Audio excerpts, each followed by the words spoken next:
How to create PIN in Messenger.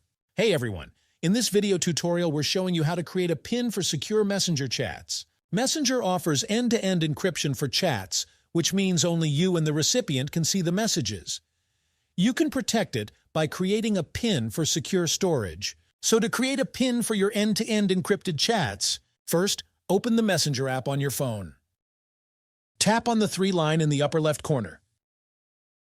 Tap on the Settings icon. Scroll down and tap on Privacy and Settings.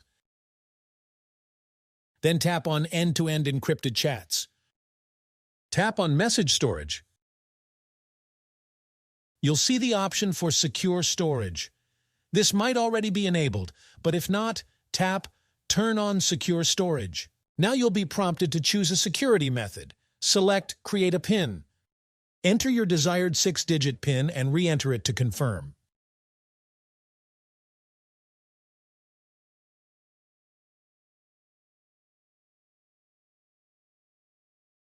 If the secure storage has already been enabled, just tap Reset PIN. Enter your desired 6-digit PIN and re-enter it to confirm. Congratulations! You've successfully created a PIN for your Messenger's secure storage. By creating a PIN, you're adding a significant layer of security to your private conversations. And this is how to create PIN in Messenger. If you have any questions about Create PIN in Messenger, feel free to leave them down in the comments below. Thanks for watching! If you found this video helpful, do not forget to like this video and subscribe to this channel.